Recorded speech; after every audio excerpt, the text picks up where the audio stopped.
It was something many people had been asking me to tell for a very long time. After searching through countless experiences and stories, I finally found 3 terrifying events that happened during school lockdowns.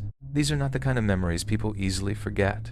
They are the moments when an ordinary school day suddenly turns into a nightmare, when familiar hallways become places of fear, and when every second feels like it could be your last. The first story happened on what started as a completely normal Friday afternoon. It was 7th period calculus, the final class of the week.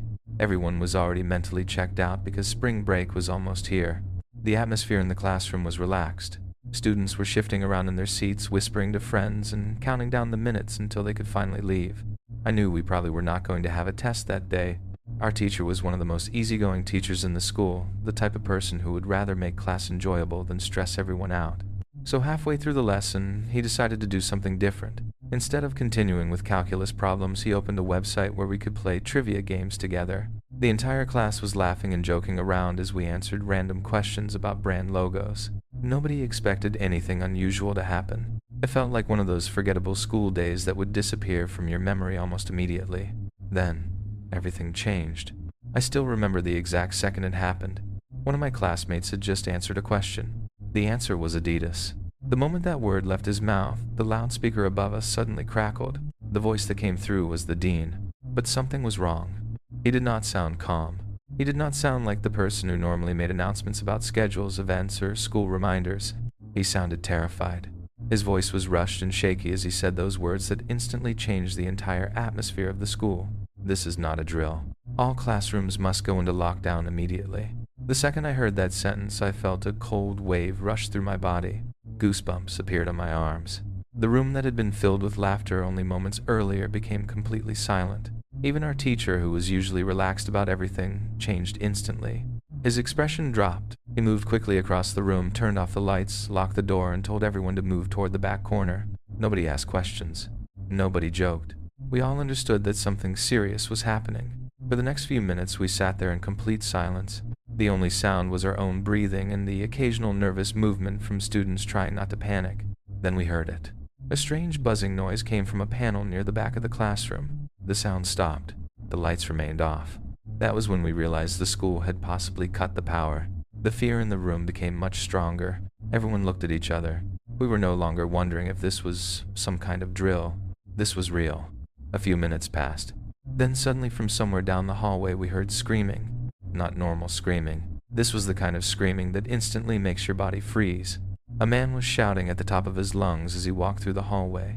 His voice echoed through the building, getting closer and closer. 2 girls in our classroom immediately started crying. Seeing them break down made the rest of us even more afraid because it confirmed what everyone was thinking. Something was terribly wrong. The footsteps continued. Then came the sound of something hitting the lockers. Bang, bang, bang. The man was slamming against them while screaming words that made my stomach drop. I will kill all of you. At that moment, the possibility that this could actually end badly became real. My teacher quickly motioned for everyone to stay quiet. Nobody moved. Nobody even wanted to breathe too loudly. The banging continued, but then it changed direction. The sound moved away from the lockers and came straight toward our classroom door. Every person in that room knew exactly what was happening. He was outside. The man started hitting our door. Hard. The entire classroom froze. The crying girls could barely hold themselves together. Then, one of them suddenly screamed.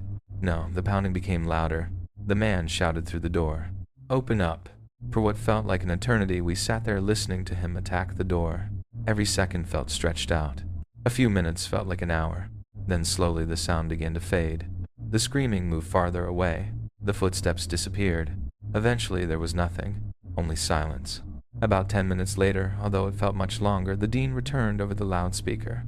He explained that an unstable individual had entered the school building and attacked a woman working at the front entrance.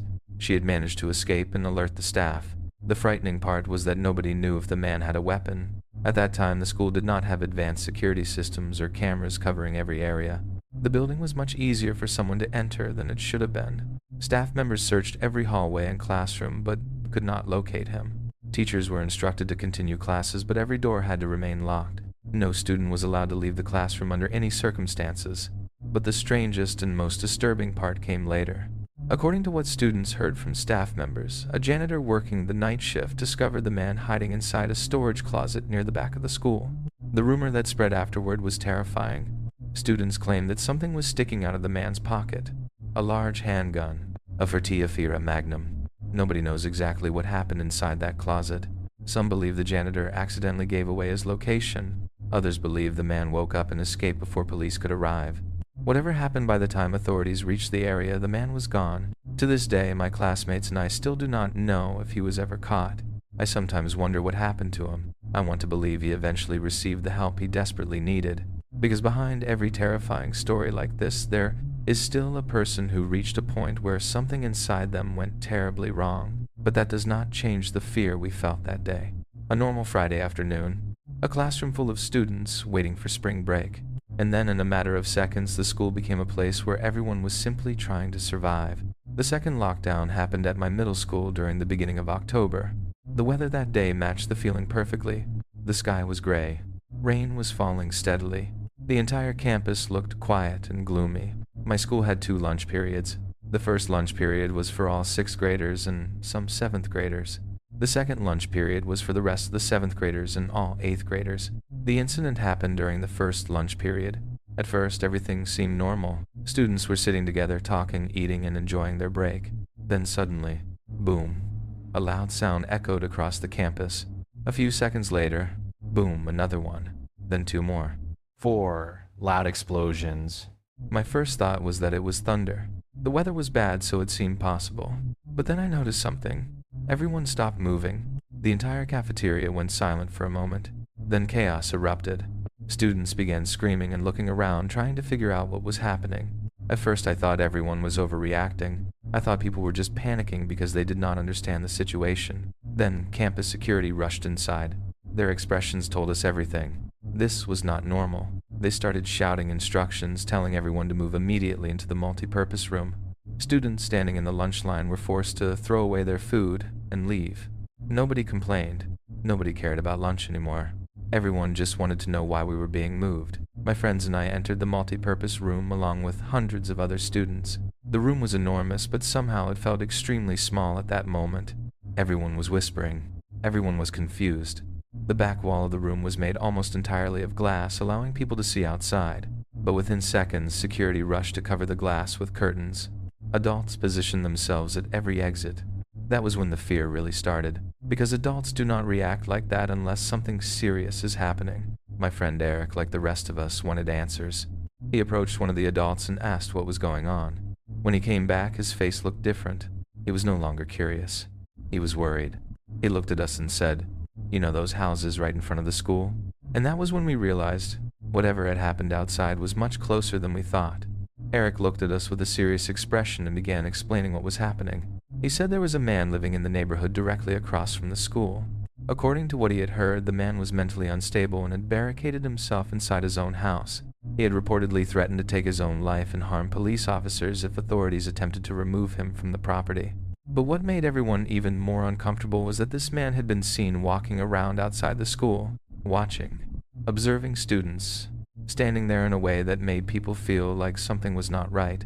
At first, many people thought it was just strange behavior. Maybe he was simply confused or going through a difficult time. But then we learned something that completely changed the way everyone looked at the situation. The man was a registered sex offender. Suddenly, every strange detail from the past started making sense. The way he watched students, the way he appeared near the school, the feeling that something was wrong. We were kept inside the multi-purpose room for over an hour. The lockdown lasted through 2 entire class periods. Nobody was allowed to leave. Nobody knew exactly what was happening outside. All we could do was sit there, surrounded by hundreds of nervous students, waiting for someone to tell us we were safe. When the situation was finally under control, we were escorted back to our classrooms, one group at a time. Even after returning to normal classes, nobody felt normal anymore. The entire school felt different. Later, I found out something even more disturbing. The man actually lived next door to my friend Brandy. She told me about something that happened the previous Halloween. At the time, everyone thought it was just a strange Halloween prank. She said she saw the same man standing near his window, cutting his own arm and using his blood to write a message on the glass. The words were, "Do not come here, or I will kill you." Because it happened on Halloween night, people assumed it was some kind of disturbing decoration or an attempt to scare people. Nobody imagined it was a real warning. But after what happened at the school, nobody laughed about it anymore. Everyone realized there was something seriously wrong with that man. Looking back, we were incredibly lucky, because if he had managed to get closer, if the lockdown had happened just a little later, things could have ended in a completely different way. Sometimes the scariest situations are not the ones where something actually happens. They are the moments when you realize something terrible almost did. I was 22 years old, fresh out of college, when I unexpectedly returned to my old high school. This time I was not a student. I was working there. I had gotten a job as a computer intern helping maintain the school's technology systems. Most of my work was done in the basement of the building, a place that most students and teachers rarely visited. The basement was nothing like the rest of the school. It was old, messy, and filled with forgotten equipment. Boxes were stacked everywhere. Wires ran along the walls. Old computers and outdated machines sat around collecting dust. But hidden among all that chaos was a small office that felt almost impossible to believe existed down there. It was actually comfortable. There were 3 large desks, 2 mini refrigerators, a flat-screen television mounted on the wall, and the best part of all, air conditioning. Something the students and teachers upstairs could only dream about during hot summer days. This little office was also where the school's servers and important computer equipment were kept. I had gotten the job because of 3 computer teachers who had taught me years earlier. They genuinely believed in me and supported me after graduation. They were more than just former teachers. They were people I considered real friends. Because of their recommendation, I was given the opportunity. And honestly, everything had been great, until one afternoon changed everything. A few weeks after starting the job, I was alone in the office during my lunch break. My 2 coworkers, Dave and Gary, were not downstairs. They had gone upstairs to work on some paperwork. I was sitting at my desk eating a sandwich when my phone suddenly rang. It was someone from the front office. The moment I answered, I could hear the urgency in her voice. The school was on lockdown. Someone had entered the building, and according to the information they had received, the person might be armed. Immediately, every peaceful thought disappeared. I looked around the basement. The strange thing was, this area was never designed for a situation like this. The office did not even have a proper door. It was just an open entrance. The basement door itself did not have a functioning lock. I was completely exposed. The only thing I could do was turn off the lights. I shut down my computer screen. The small office disappeared into darkness. I grabbed my phone and started messaging Dave and Gary, hoping they would respond. Nothing. No reply. No explanation. I sat there in the dark, staring at my phone, waiting for someone to tell me the lockdown was over. 20 minutes passed. Then 30. I had no idea what was happening upstairs. I could not hear announcements. I could not hear footsteps. I could not hear anything. And that silence somehow made everything worse. The front office had instructed me not to make any calls until the lockdown ended, so all I could do was sit there and wait. Then suddenly, I heard it. The basement door opened. The sound of the old hinges creaking echoed through the empty basement. Slowly, loudly. The noise traveled through the hallway and reached my office.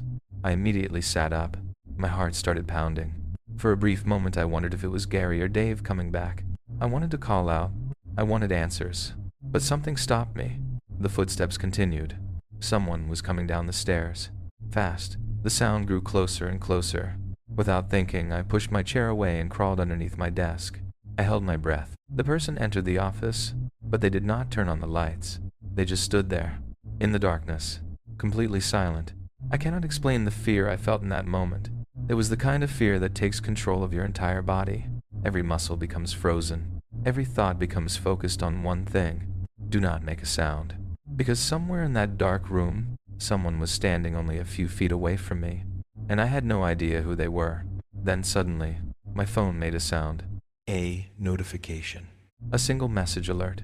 The sound was unbelievably loud in that silent basement. My entire body froze. My heart dropped. I clenched my teeth, terrified that whoever was in the room had heard it. For a few seconds, nothing happened. Then, the footsteps moved. Closer, closer, until they were heading directly toward where I was hiding. I could not take it anymore. Every instinct in my body was screaming at me to do something. I had been hiding underneath that desk in complete darkness, listening to a stranger moving around only a few feet away from me. My heart was pounding so hard I thought he could hear it. My mind kept imagining the worst possible outcome. I had no idea who this person was. I had no idea why he was there. And I had no idea if I was about to become the next victim. Finally, fear took over. I threw myself out from underneath the desk. I did not care anymore. I was ready to beg. I raised my hands and cried out, pleading with whoever was standing there. Please don't kill me. For a moment, everything stopped. Then, suddenly, a hand grabbed my arm. I felt my entire body freeze. The person pulled me upward, but instead of attacking me, he lifted me to my feet. Standing in front of me was a man I had never seen before. He was wearing a red plaid shirt, jeans, and a dark red and black cap. His appearance immediately made me uneasy. Not because he looked dangerous, but because something about the situation did not feel right. He looked at me and calmly said, "It's okay. I'm just hiding down here with you." Then he asked, "What's going on upstairs?" His voice was strangely calm, almost too calm.